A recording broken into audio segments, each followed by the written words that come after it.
오늘은 주님은 내 영혼을 소생시키시고 그 말씀만 갖고 여러분들과 함께 나누고자 합니다.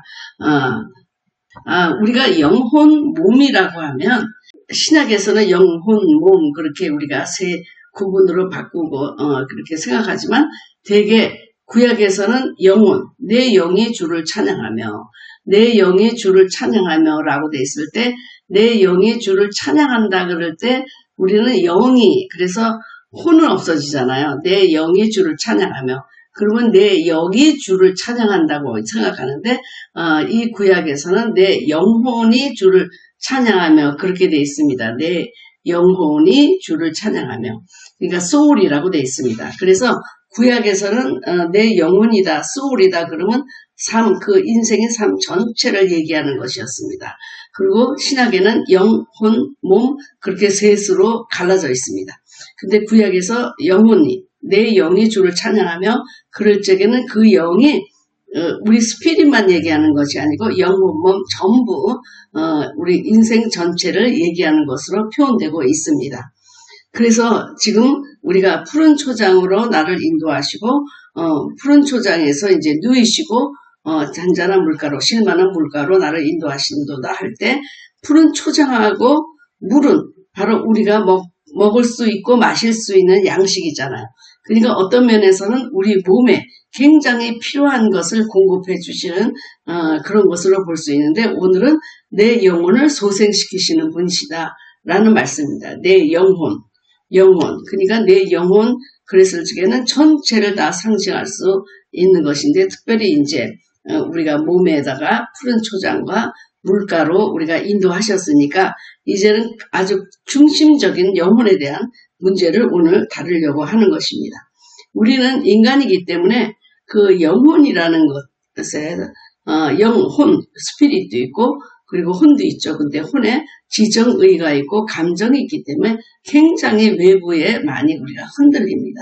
그래서 우리는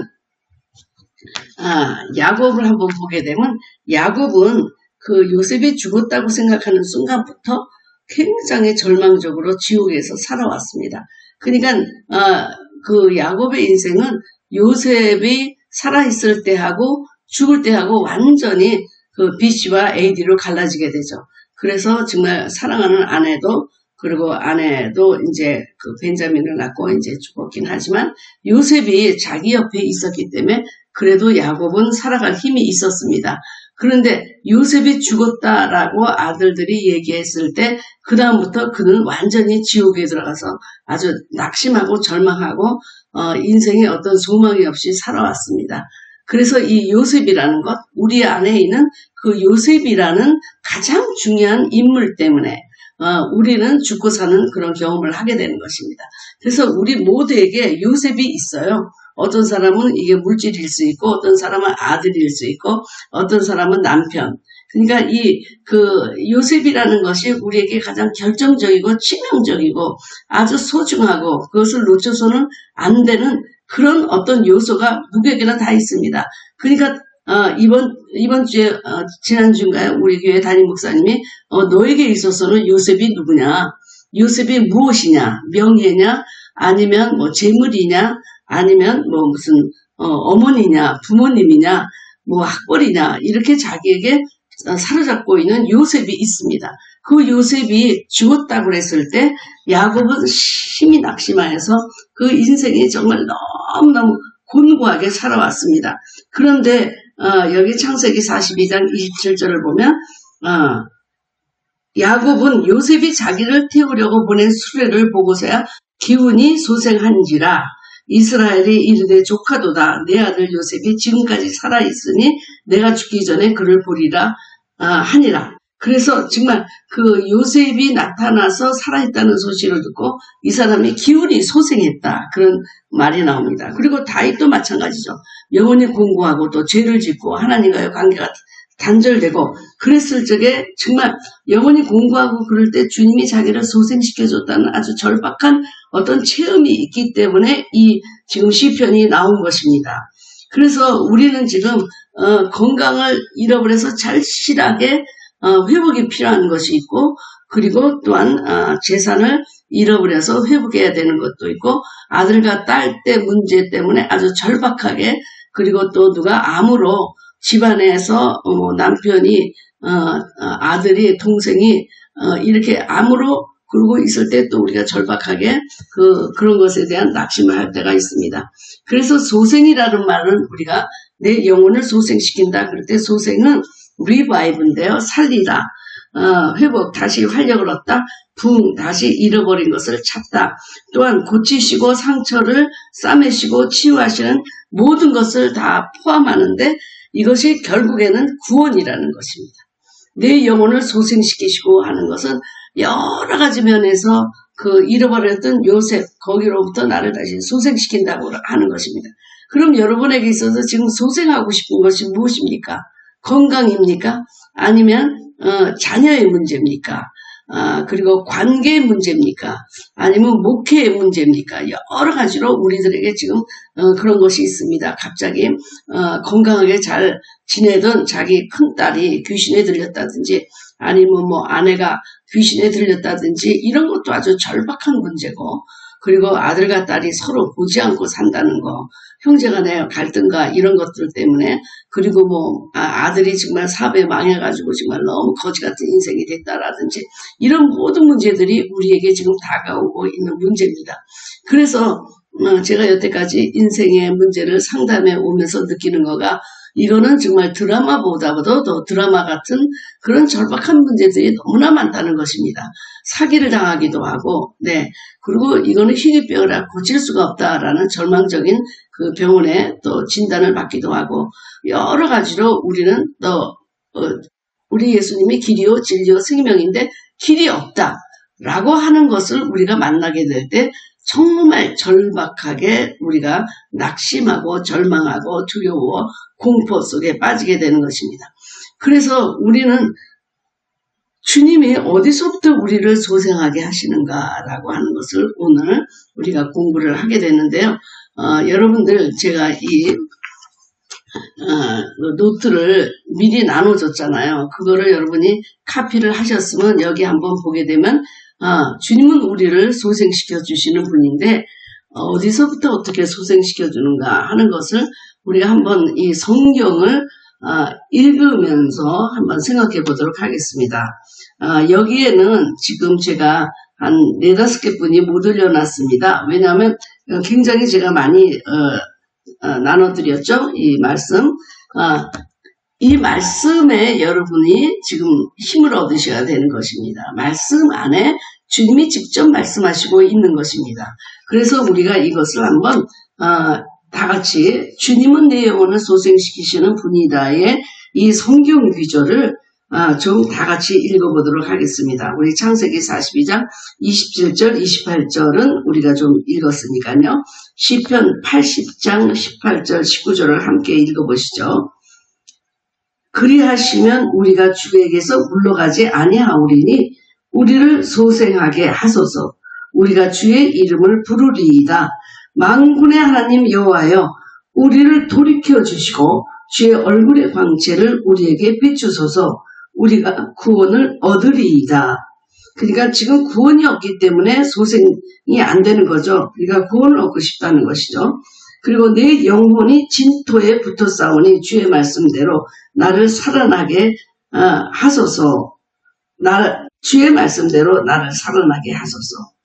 그 다음에 시편 119편 37절 내 눈을 돌이켜 허탄한 것을 보지 말게 하시고 또 듣지 말게 하시고 말하지 말게 하시고 주의 길에서 나를 살아나게 하소서. 내가 주의 법도들을 사모하였으니 주의 의로 나를 살아나게 하소서. 주의 인자하심을 따라 나를 살아나게 하소서. 내가 주의 입의 교훈들을 내가 지키리이다. 내가 간구하는 날에 주께서 응답하시고 내 영혼에 힘을 주어 나를 강하게 하셨나이다. 내가 환난 중에 다닐지라도 주께서 나를 살아나게 하시고 주의 손을 펴사 내 원수들의 분노를 막으시며 주의 오른손이 나를 구원하시리이다. 이사야 57장 15절 지극히 존귀하며 영원히 거하시며 거룩하다 이름하는 이가 이와 같이 말씀하시되 내가 높고 거룩한 곳에 있으며 또한 통회하고 마음이 겸손한 자와 함께 있나니 이는 겸손한 자의 영을 소생시키며 통회하는 자의 마음을 소생시키려 함이라. 에스겔서 37장 14절. 내가 또 내 영을 너희 속에 두어 너희가 살아나게 하고 내가 또 너희를 너희 고국 땅에 두리니 나 여호와가 이 일을 말하고 이룬 줄을 너희가 알리라. 여호와의 말씀이니라. 그러니까 주님이 내 영을, 내 영혼을, 내 삶을 살아나게 하고 소생한다는 것을 주님이 선포하고 있는데, 주님이야말로 내 영혼을 소생시킬 수 있는 유일한 분이라는 것입니다. 다른 데서 잠깐 우리가 힘을 얻는 것은, 그것은 찰나적인 것입니다. 그리고 그 요소가 지나가고 나면 우리가 또 낙심하게 되는 것이죠. 그래서 주님만이 우리에게 영원한 이렇게 영혼을 소생시키시는 분이시다라는 말씀이 여기 지금 말씀이 많이 나와 있는데요. 이 말씀을 여러분들이 계속 봉독하시고 하시면서 이거를 여러분 삶에 적용하시기 바랍니다. 우리는 영혼에 또 감정이 있기 때문에 굉장히 많이 낙심합니다. 그리고 요동합니다.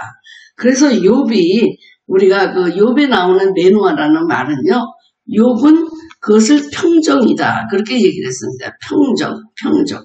그러니까 평정이라는, 메노아라는 말은 정말 영혼과 우리 삶의 그 물이 아주 잔잔한 강물처럼, 바닷물처럼 요동하지 않는 것을 의미하는 것입니다. 그 평정, 메노아라는 말이. 근데 우리는 감정적으로 무슨 얘기를 들었다든지 그럴 때 막 흔들리고 요동하잖아요. 흔들리고 요동하는 것은 바로 우리의 영혼이 지금 주님 안에 들어가 있는 것이 아니고 외부적인 요소에 많이 우리가 흔들린다고 하는 사실입니다. 우리가 다 그 다니엘을 보게 되면 벨사살 왕이 벽에 무슨 글을 쓰잖아요. 누가 와서. 그랬을 적에 너무너무 무서워가지고 다리에, 넓적 다리가 녹는 듯하고 무릎이 서로 부딪힌다. 다니엘서 5장 6절에 이런 말이 나오는데요. 너무너무 우리가 절박하고 그럴 적에 다리도 사실은 움직이지 않죠. 그죠? 너무너무 우리가 놀라운 소식을 들었을 때는 다리에 힘이 쭉 빠지고, 그리고 걸어갈 수 있는 힘도 생기지 않는 거죠. 다리에 힘이 없으면 죽는 거나 마찬가지인데, 정말 이 다리에 힘이 쭉 빠지는, 낙심되는 일들이 우리에게 많이 있는데, 그것이 어디로부터 오느냐, 감정적으로 와서 이 아주 뭐라 그럴까, 트랭퀼이라고 하는 아주 고요한 바다에 돌이 던지는 것 같이. 네. 그런데 지금 욥은 아주 그걸 평정이라 그렇게 얘기를 했거든요. 근데 우리 마음이 평정이 되질 않아요. 밖에서 오는 이 외부적인 말이나 환경이나 사건을 통해서 우리가 막 요동치고 있고, 그래서 낙심하게 되는 것입니다. 얼마나 많이 낙심이 되는지 몰라요. 저는 목회를 할 적에 가장 내 영혼이 막 요동치고 화가 나는 그런 때가 많이 있었는데, 그게 바로 어느 교인이 교회를 나간다고 하는 거예요. 이제 이 교회 안 온다, 이 교회를 떠난다. 근데 뭐 사모님 때문에 떠난다, 뭐 윤목사 때문에 떠난다, 윤목사 때문에 상처받았다, 이런 얘기를 들으면요, 그 다음부터 걱정과 근심과 무슨 수치심 이런 걸로 막 그냥 나가면 되는데, 누구 때문에. 근데 그걸 내가 들어보면요, 아무 문제가 될 거가 아닌데, 그거 갖고 문제가 돼서 나가는 분들이 많이 있어요. 근데 사실은 그 안에 다른 문제가 있어서 나가면서 누구한테 이제 덮어씌고 나가죠. 그러니까 전가를 시키고 나가야지 편한 거예요. 내가 나간다 그런 것보다는 누구 때문에 나간다, 그래야 자기가 편하니까. 그런데 이제 만만한 게 사모잖아요, 목사고. 그러니까는 거기에다 이제 뒤집어 씌우고 나갈 때 저는 너무너무 그때부터 이제 나의 마음의 평정을 잃어버리고 감정이 이제 올라갔다 내려갔다 하는 그런 경우가 많이 있어요. 교인들한테 특히 제가 많이 봤습니다. 그런 것을. 그래서 내가 참 편안하다 그렇게 생각할 때가 순간적이고요. 또 막 요동치는 일들이 나오는데 다 그것이 감정의 공격을 받기 때문에 그런 것입니다. 그러니까 지금 다윗도 정말 힘들 때, 낙심할 때, 낙심했던 것을 겪었다는 것을 여기서 얘기하는 것입니다. 내 영혼을 소생시켰다라고 하는 얘기는 내 영혼이 죽었을 때가 있었다는 것을 의미하는 것입니다. 내 영혼이 활기가 찬다. 그러면 내 영혼이 연약할 때가 있었다. 그런 얘기이기 때문에 내 영혼을 소생시키시고 주님이 내 영혼을 소생시키신다고 이렇게 고백할 때에는 바로 자기가 낙심되고 정말 자기가 어려웠을 때가 있었다라고 고백하는 것이기 때문입니다. 그래서 여기 우리가 성경 구절을 한번 우리가 다 같이 읽어보면요. 자, 모두가 낙담하였기 때문에 소생이 필요한 것입니다. 여기 보면은 시편 32편 3절로부터 왜 이렇게 됐는가를 많이 나옵니다. 욥기 30장 31절에 보게 되면 내 수금은 통곡이 되었고 내 피리는 애곡이 되었도다. 애곡이 되었도다. 얼마나 슬픔은 이랬겠습니까? 내가 일부 열지할 때 종일 신음함으로 내 뼈가 쇠화하였도다. 정말 뼈가 썩게 되는 거죠. 주의 손이 주야로 나를 누르시오니 내 진액이 빠져서 내 생기가 다 빠져서 여름 가뭄에 마른같이 되었나이다. 내가 피곤하고 심히 상하였으며 마음이 불안하여 신음하나이다. 수많은 재앙이 나를 둘러싸고 나의 죄악이 나를 덮침으로 우러러 볼 수도 없으며 죄가 나의 머리털보다 많으므로 내가 낙심하였음이니라. 머리털 여러분 셀 수가 있습니까?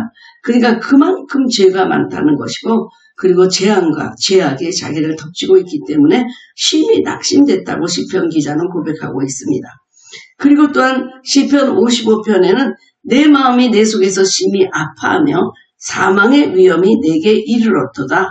두려움과 떨림이 내게 이르고 공포가 나를 덮었도다. 나는 말하기를 만일 내게 비둘기같이 날개가 있다면 날아가서 편히 쉬리로다. 두려움, 떨림, 공포, 사망의 위험, 낙담. 그래서 낙심이 되는 것입니다. 여러분도 지금 무언가 두렵습니까?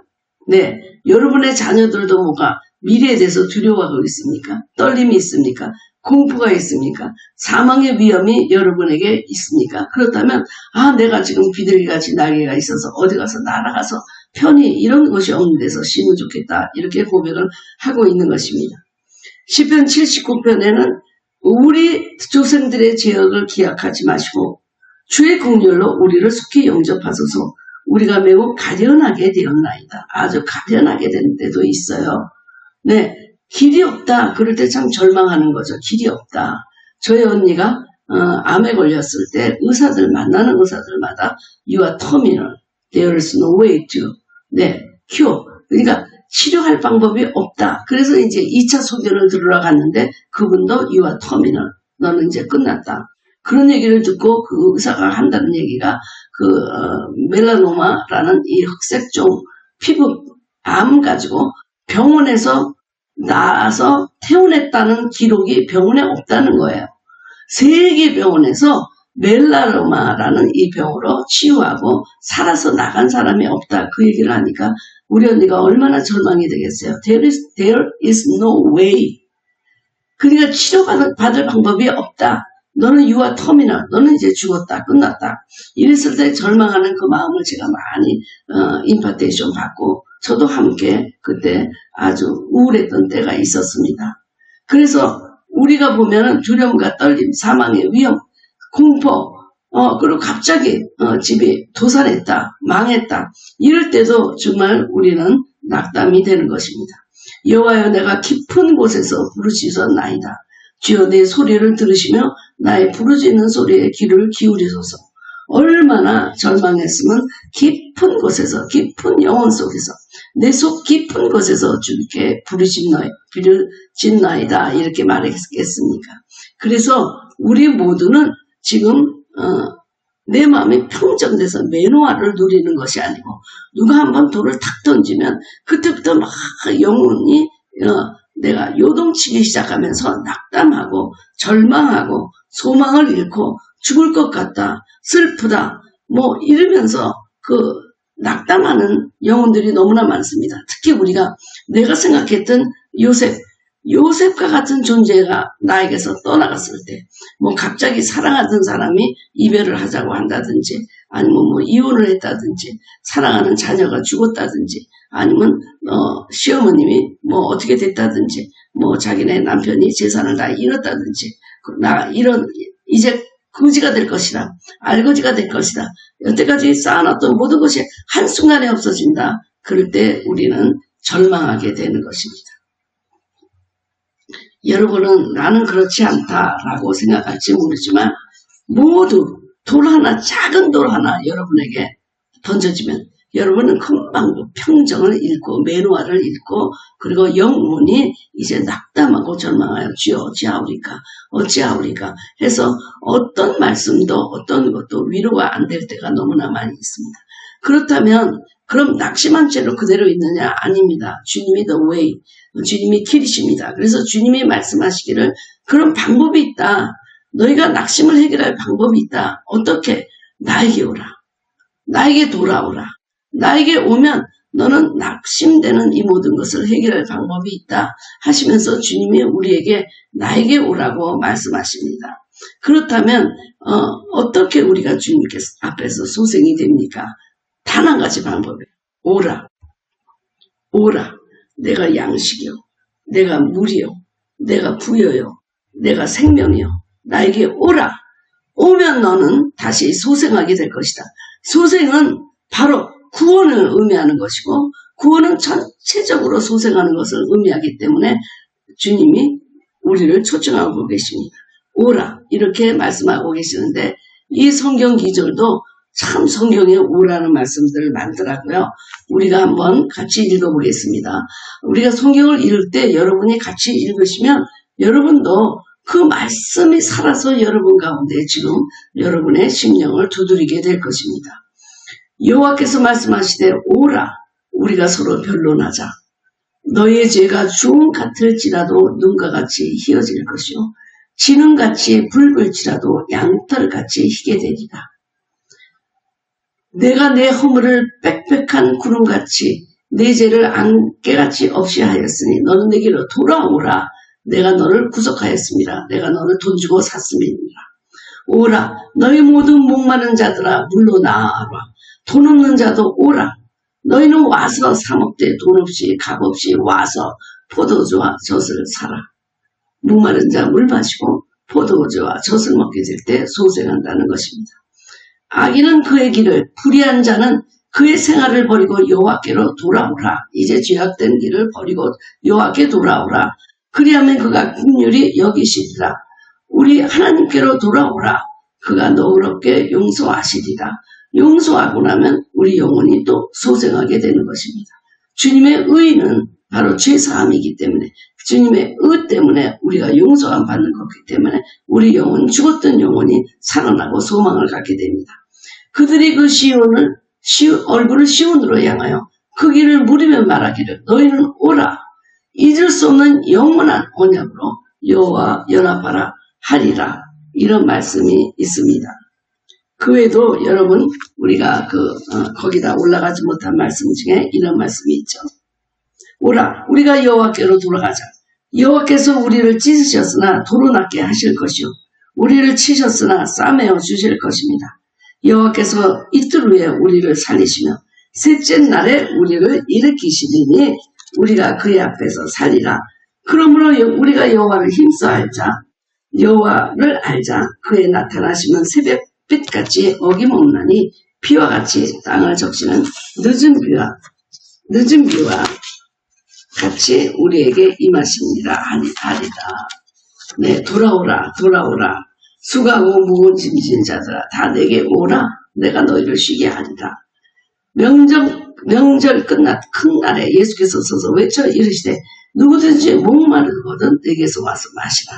나를 믿는 자는 성경의 이름과 같이 그 배에서 생수의 강이 흘러나리라 하시니 하면서 주님께 오면 모든 것이 해결된다고 말씀하셨습니다.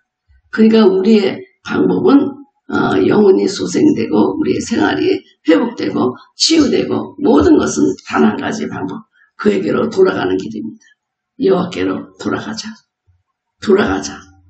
여호와께로 돌아가자. 그럼 우리 영혼이 소생하고 치유가 되고 회복이 되고 그리고 잃었던 것을 다시 찾게 되고 기운이 소생하게 되고 할렐루야. 사실 우리가 지금 뭘 잃어버렸다 하는 것은 그건 찰나적인 것이죠. 언젠가는 잊어버린 걸 또 잊어버리게 돼요. 잊어버렸다는 것을 우리가 기억해서 없어지게 될 때가 많아요. 그러나 주님을 잃어버리면 우리는 모든 것을 다 잃어버리는 것이 되는 것입니다. 저도 언제나 이런 집회를 하면서 하나님 저에게서 기름 부음이 떠나지 않게 도와주시옵소서. 기름 부음이 떠난다는 게 가장 두려운데 바로 기름 부음이 바로 예수 그리스도이시기 때문입니다. 저에게서 기름 부음이 떠나지만 않는다면 어떤 것을 잃는다고 하더라도 그것은 순간적으로 다시 회복되는 거지만 주님을 잃어버리면 영원히 우주의 고아가 되는 것입니다. 그러면 주님이 말씀을 보내셔서 고치시고 회복시키시는 거 아니에요. 왜냐하면 우리가 배부른 자는 우리가 소생이 되고 유혹을 받지 않냐고. 네, 요동은 그렇게 쉽게 짓지 않습니다. 우리가 배고프고 목마르기 때문에 확 어떤 무슨 돌 하나가 던져지면 그렇게 요동하는 것입니다. 여러분 특히 우리 사모님이나 목사님, 네, 그리고 교회 지도자들 얼마나 교회에서 그 잔잔한 돌 하나로 심령이 요동치는 것을 많이 여러분 체험했습니까? 저는 그래서 사모를 할 때 정말 행복하지 않았어요. 언제 그 작은 돌이라도 날라올까? 네. 아주 보초 쓰듯이 기다렸어요. 저는 이거 언제 마음을 놓지 못했어요. 왜냐하면 언제든지 날라올 거니까. 살얼음을 딛는 것 같은 그런 생활을 했어요. 정말 내가 기름 부음 받고 굉장히 섰다 그러는데도 누가 한번 탁 돌을 던지면요.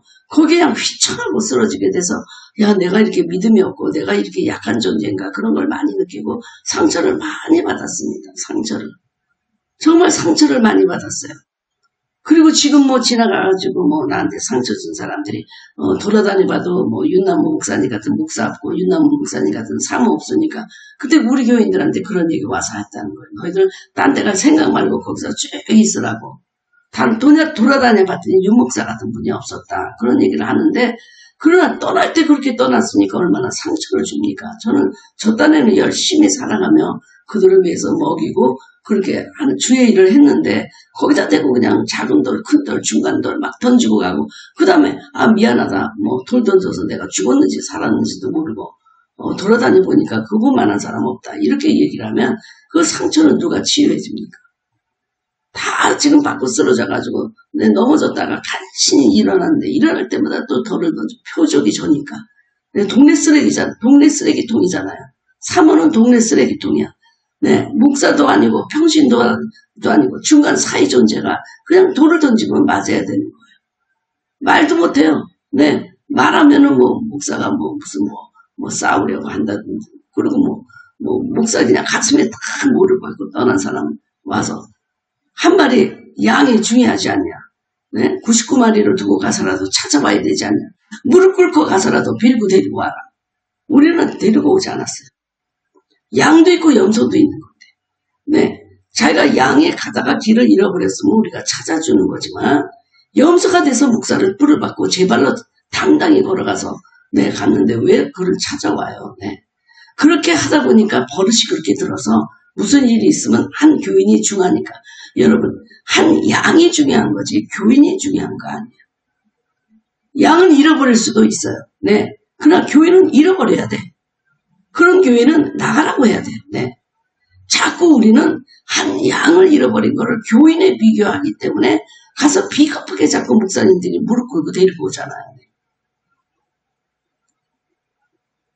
예전에 이런 일이 있었어요. 어느 동네에서 이렇게 국제결혼한 분들이 많이 있었는데 예전에 사실 국제결혼했을 때 되게 동두천에 있다가 국제결혼했잖아요. 지금은 그러신 분들이 거의 없고 다 인텔리들이 알아서 이제 결혼을 하는데 그때는 참 처음에 미국에 온 사람들은 대부분 동두천에 있다가 군인하고 결혼해서 온 사람인데 어떤 목사님이 방송 설교를 하다가 우리 교회는 전부 국제결혼한 부부들입니다. 그래서 좀 교육 수준이 낮죠. 이렇게 얘기를 한 거예요. 네, 교육 수준이 낮은데 그분이 국제결혼한 한 분들이다. 그런 얘기를 듣고 이제 이 국제결혼한 사람들이 그냥 화가 확 나고 그래가지고 그분을 매장시키자. 그래서 이제 그분한테 경고장을 보냈어요. 목사님, 우리가 왜 교육 수준이 낮습니까? 에? 우리가 동두천에서 왔다고 무시합니까? 그러면서 용서받으려면 당신이 이 여기 목회를 하다가 매장 받고 목회도 그만두고 싶지 않으면 저쪽 우리 집에 저 차 세우는데 파킹락부터 우리 집 앞문까지 기어서 오면서 나에게 빌면 내가 우리 국적이 일어난 사람들을 다 무마시키겠습니다. 그러면서 그 교인들 중에 가장 왕 언니가 일어나가지고 그 담임 목사를 그 앞에 파킹락부터 집안에 들어온 길이 있잖아요. 거기를 기어서 들어오면서 빌어라. 무릎을 꿇고. 그래서 여러분 어떻게 했을 것 같아요? 그 목사님이 그랬어요. 기어서 그 문 앞까지 갔고 겨우 그 다음에 목회를 시작했던 거예요. 그런 경우 우리가 정말 왜 우리 마음속에 그런 말 같지도 않은 일들이 목회에서 일어나기 때문에 우리가 참 목회할 때 사실은 행복하지 않았거든요. 돌이 날라오니까 돌. 양을 잃어버릴 때는 있어요. 양은 참 눈이 퇴화됐기 때문에 보이질 않으니까 여기저기 가다 잃어버릴 수가 있지만 염소가 뿔을 받으면서 나가면 교인 나가면 그냥 나가도록 우리는 뒀어요. 가서 빌라는 거예요. 한 마리 잃어버린 양을 찾아와라. 아니 빌지도 못하냐. 한 마리 잃어버린 양을 사랑하지 않느냐. 한 영혼이 사랑하지. 이렇게 얘기하면서 막 그냥 탕자의 비유니 잃은 양의 비유를 대면서 그렇게 얘기하는 그 교인들 얼마나 많은지 몰라요. 그때 참 많이 상처를 받았습니다. 상처를 받으니까 마음이 막 요동하고 낙심이 되고 두렵고 불안하고 내 목회가 즐겁지 않고 막 평안하지 않고 막 그랬거든요. 들리는 소리마다 저는 감정에 굉장히 빨리 요동을 많이 쳤습니다. 그랬는데 그게 왜 그럴까 이제 생각을 했어요. 기름 부음도 없고 말씀도 없고 내가 사랑도 없고 다 그랬구나. 내가 부족했구나. 그러니까 감정적으로 외부에 내가 이렇게 빨려 들어가서 그냥 돌 하나가 나오면 이렇게 요동치고 낙심하고 그 다음부터 마음이 너무너무 우울해가지고 하루하루가 행복하지 않았어요. 근데 그게 끝났다 하면 또 생기고 끝났다 하면 또 생기고 더 큰 거 야 이제 3차 세계대전 끝났으니까 이제 끝난다. 그럼 또 4차 세계대전 그 다음에 핵전쟁 이렇게 해서 상처투성이의 목회를 은퇴하게 되었습니다. 그런데 주님이 뭐라고 그러셨냐면 말씀을 보내셔서 우리를 고치시고 회복시키십니다. 말씀을 보내시고 자 보십시오. 그가 내 모든 죄악을 사하시며 우리가 여러분 나눠진 그 말씀을 한번 같이 읽어보겠습니다. 그가 내 모든 죄악을 사하시며 내 모든 병을 고치시며 내 생명을 파멸해서 속량하시고 인자와 긍휼로 관을 씌우시며 좋은 것으로 내 소원을 만족하게 하사 좋은 것으로 말씀으로 내 청춘을 독수리같이 새롭게 하시는도다. 상심한 자를 고치시며 그들의 상처를 싸매시는도다. 그가 그의 말씀을 보내어 그들을 고치시고 위험한 지약에서 건지시는도다. 근심이 사람의 마음에 있으면 그것으로 번뇌하게 되나 선한 말은 그것을 즐겁게 하느니라. 이런 말씀이 있고요. 제가 여러분들한테 마지막으로 보내준 말씀을 우리가 한번 읽으면서 은혜를 받겠습니다. 시편 119편은 176절이 있는 말씀장, 성경에서 가장 긴 절인데 저는 이 말씀으로 얼마나 힘을 매번 얻었는지 모릅니다. 어느 때 우리가 성경 공부 모이면 그냥 돌아가면서 1절부터 176절 돌아가면서 읽으면 그러면 그걸로 은혜가 다 되는 거예요. 우리 영혼이 살아나요. 왜 거기가 말씀이 어떻게 우리를 힘을 주는가가 나타나 있기 때문에. 그래서 여러분 이 말씀 시편 119편 말씀장을 우리가 한번 같이 읽어보겠는데요. 혹시 여러분들 제가 마지막 나눠준 거 이것을 프린트아웃 하지 못하셨으면 성경을 갖고 오세요. 시편 119편. 시편 119편입니다. 거기서 이게 쭉 연결되어 있기 때문에 저하고 함께 여러분이 읽어 내려가겠습니다. 25절 내 영혼이 진토에 붙어 싸우니 주의 말씀대로 나를 살아나게 하소서. 28절 나의 영혼이 눌림으로 말미암아 독사오니 주의 말씀대로 나를 세우소서. 49절 주의 종에게 하신 말씀을 기억하소서. 주께서 내게 소망을 가지게 하셨나이다. 50절 이 말씀은 나의 고난 중에 위로라. 주의 말씀이 나를 살리셨기 때문이니이다. 54절 내가 나그네 된 집에서 주의 율례들이 나의 노래가 되었나이다. 저는 이 말씀도 굉장히 은혜를 받았어요. 우리 할아버님, 아버님 이 길을 나그네 된 순례자의 길을 걸어갔습니다. 얼마나 힘든 길이었습니까? 초기 1900년 초기에 목사가 되신 저의 할아버님은 정말 힘든 길을 걸어왔습니다. 저의 아버님도 힘든 길을 걸어오셨습니다. 저도 이제 이 힘든 길을 걸어왔습니다. 그러나 주의 말씀들이 나의 노래가 되었다. 한결같이 끝까지 달려오게 된 것은 바로 나그네지만 내 순례자지만 주의 율례가 내 노래가 되었다는 것입니다. 72절 주의 입의 법이 내게는 천천 금은보다 좋으니이다. 77절 주의 긍휼히 여기심이 내게 임하사 내가 살게 하소서. 주의 법은 나의 즐거움이니이다. 세상에 즐거운 일 하나도 없고 웃을 일 없지만 하나님 말씀이 나의 소망이요 즐거움이니이다. 103절 주의 말씀의 맛이 어찌 그리 단지요 내 입에 꿀보다 더 다니이다. 105절 주의 말씀은 내 발의 등이요 내 길의 빛이니이다. 내 발의 등이요 내 길의 빛이니이다. 결코 쓰러지지 않을 것입니다. 131절 내가 주의 계명들을 사모함으로 내가 입을 열고 헐떡였나이다. 저도 이 말씀 참 은혜 많이 받았습니다. 정말 얼마나 헐떡이고 성경을 하루에 7시간씩 읽었는지 모릅니다. 얼마나 메말랐으면 말씀을 먹고 읽고 들어도 헐떡이었습니다. 헐떡이었습니다. 154절 주께서 나를 변호하시고 나를 구하사 주의 말씀대로 나를 살리소서. 165절 주의 법을 사랑하는 자에게는 큰 평안이 있으니 그들에게 장애물이 없으리이다. 왜? 사랑 안에는 두려움이 없기 때문에 평안이 있는 것입니다. 누가 돌을 던지면 그냥 금방 요동하는 그런 영혼이 아니고 주님의 사랑 안에 두려움이 없고 그리고 평안이 가득한 것입니다. 170절 나의 간구가 주의 앞에 이르게 하시고 주의 말씀대로 나를 건지소서. 제발 나를 건져주소서. 정말 이 상황에서 저를 건져주소서. 이 상황 정말 앞뒤로 꽉꽉 막힌 이 상황에서 길이 있으니까 건져주소서. 여러분 아멘 하시기 바랍니다. 여러분 지금 환경이 너무 열악하잖아요. 앞뒤로 봐도 소망이 없어. 우리 자녀가 저렇게 될까? 우리 딸이 평안할까? 우리 사회가 변화될까? 우리 사회에서 분노가 사라질까? 그래서 딸에게 평안이 임할까? 언제 그렇게 될까? 이 상황이 어떻게 될까? 주여 건지소서. 내가 언제 암에서 해방될까? 언제 나의 남편이 췌장암에서 해방될까? 건지소서. 제발 그 악하고 절망된 상황에서 나를 건지소서. 살리소서. 살게 하소서.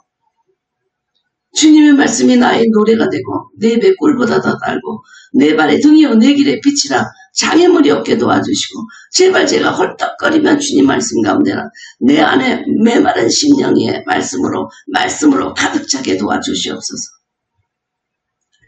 175절 내 영혼을 살게 하소서. 그리하면 주를 찬송하리이다. 주의 그 규례들이 나를 돕게 하소서. 아멘. 여러분이 그 시편 119편을 쭉 읽다 보면은 모든 말씀이 나에게 해당되는 말씀이고 정말 새벽에 일어나서 제가 언제는 힘들 때는 도저히 할 수 없지만 말씀이 나를 살리느니라. 내 영혼을 소생시키시고 이 일을 하도록 사명을 주시고 그리고 감당하도록 말씀을 주시니까 내게로 오라. 내가 너를 건지리라. 내가 너를 그 상황에서 건지리라. 질병에서 가난에서 문제에서 그 높은 산을 갖고 깊은 계곡 같은 그런 문제에서 너를 건지리라. 우리가 필요한 것은 주님이 없기 때문이죠. 말씀이 없기 때문이죠. 문제다. 왜 문제다 하면서 문제 해결해 주시는 주님에게 돌아오지 않습니까? 말씀으로 구체적으로 돌아오지 않습니까? 말씀은 한 번도 읽지 않으면서 내 마음이 허하다. 어떻게 하면 좋습니까? 남이 뭘 어떻게 해줘요? 자기가 먹어야지. 자기가 먹어야지 어떻게 먹여주냐고요. 네. 저는 그래서 참 그렇게 질문하는 분 답을 안 해요. 저는. 자기가 먹지도 않으면서 네. 자기가 관리도 안 하고 경건의 훈련도 안 하면서 목사님 힘듭니까? 어떻게 하면 좀 살려주세요. 어떻게 제가 살려요? 어떻게 제가 살리냐고. 여러분 주님이 오늘 말씀하시기를 우리들을 주님께 돌아가기만 하면 말씀으로 너를 고치리라. 말씀으로 너를 그 상황에서 건지리라. 건지리라. 말씀의 떡을 좀 드세요. 말씀의 떡을 드시고 헐떡여보세요. 헐떡여보세요. 내가 지금까지 말씀 못 읽고 그냥 문제에 그냥 파도 속에 들어가 있었던 풍랑 속에 들어가 있었던 저를 건지소서. 건지소서. 나를 건지소서. 소생하소서. 건지소서. 살리소서.